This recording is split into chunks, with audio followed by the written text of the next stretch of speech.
Here's another day where we have the time to sit and draw. Let's do it.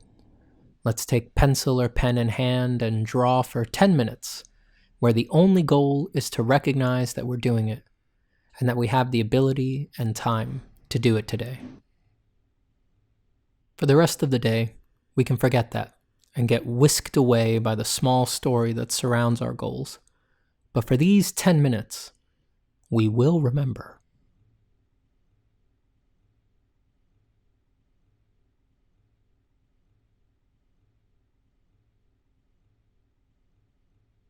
I thought I'd share some tips today on using your drawing to deal with trauma. These aren't career improvement tips, these are art therapy tips. As such, a general disclaimer: if you're experiencing trauma or any mental distress, please go consult a professional. Don't listen to me. I'm just some fucking guy online. In that light, I'm going to try to let a professional give the tips here. So these are for people who need something different from drawing. A thing drawing is quite capable of providing, but different. I think it's important for me to share this side of drawing, too, because it's an aspect of art making that has certainly helped me, which we can talk about later, and also because it shows how broad this practice is. For drawing to stay alive and vibrant in impatient times, we need a complete picture of its scope and its value. These tips are from Dr. Robert Ursano, professor of psychiatry and neuroscience at the Uniformed Services University and a founding director of the Center for the Study of Traumatic Stress. I'm presenting these as they are written in a New York Times article called How I Used Art to Get Through Trauma by Terry Sullivan from 2018. It's a good article. If you're interested, I recommend you go read it. Here's Terry explaining Dr. Ursano's 4 big tips. 1. Choose a mode of expression that's comfortable. Someone who is a dancer may need to dance about the trauma, said Dr. Ursano. Once a patient finds the appropriate mode, words, drawing, painting, or another medium, the patient can then find his or her voice. Doing so allows the patient to speak to both the trauma and the hope. And that is what recovery is about, he elaborated. 2. Seek a state of relaxation. What I hadn't realized at the time was how the activity of drawing relaxed me. Dr. Ursano said the activity itself provided a sense of security. One creates a space in which one can be and feel safe. Just to be able to find that safe space and remember that it exists, the process of creating that is, in itself, the process of creating hope. 3. Don't critique yourself, but add dates. Whatever mode you choose, be generous with yourself and avoid critiquing your work. If you're drawing, don't fret if you simply want to scribble. Give yourself space to work in a manner you might not normally work in, too. But put dates on the works, which can serve almost as a visual diary. 4. Be selective. Don't show everyone your work.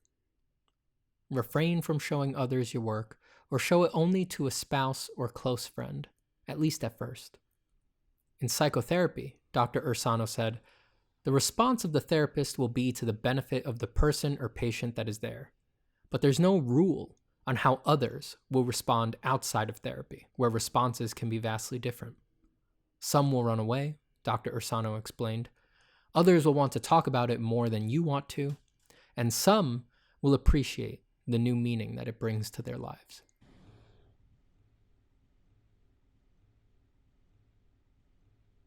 Okay, that ends my reading from the article. When we draw, we make meaning from nothing. Blank page and dust are arranged into a beautiful face, a majestic tree, loyal dog, whatever. Something, a meaning, from nothing. If we can do that, we can also imagine making meaning from that which seems utterly destructive, meaningless, degenerative, and paralyzing. And making meaning from a trauma is one of the most important parts of the healing process. Deriving a strong meaning or lesson from a source of pain creates a sort of retrospective shockwave that rewrites the event as empowering or necessary. And that does a tremendous amount of work. Work towards a better us, a healed us. It can feel like magic when it happens.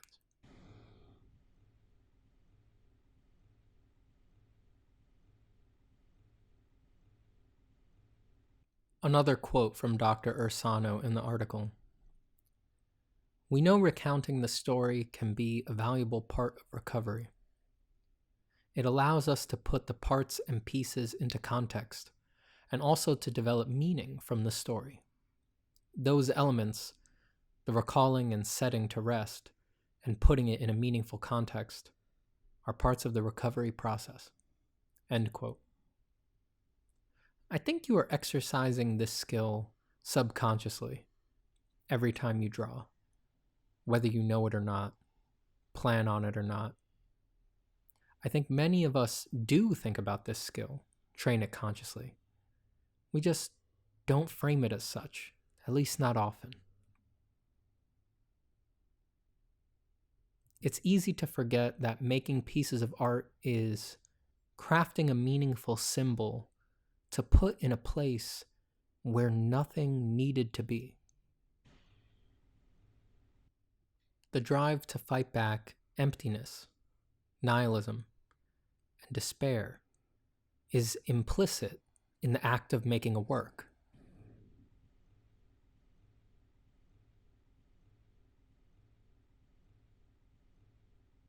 It's so much easier to let there be nothing of the sort than anything at all.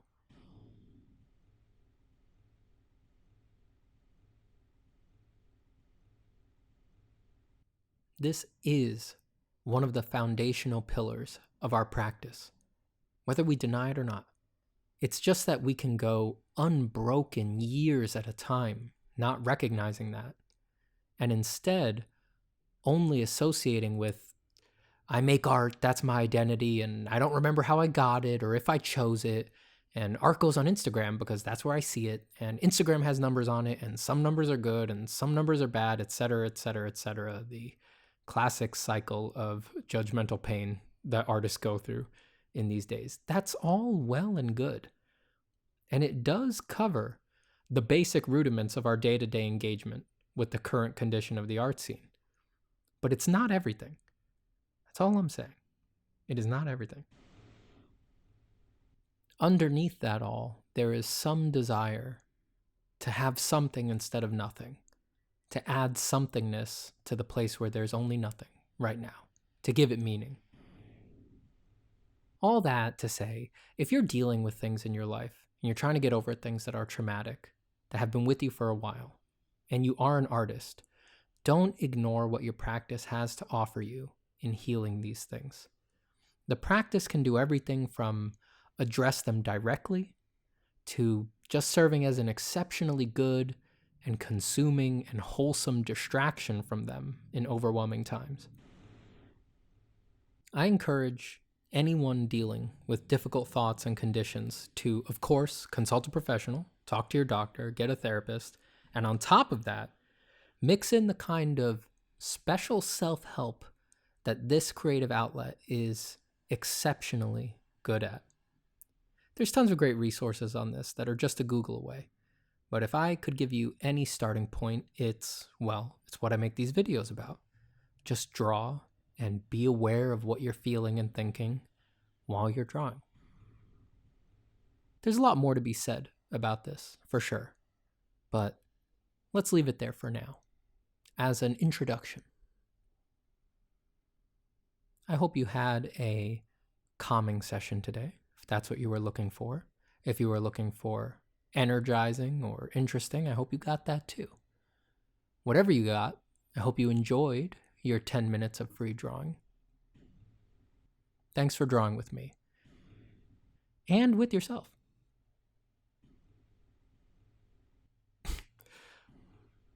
Let's draw again soon.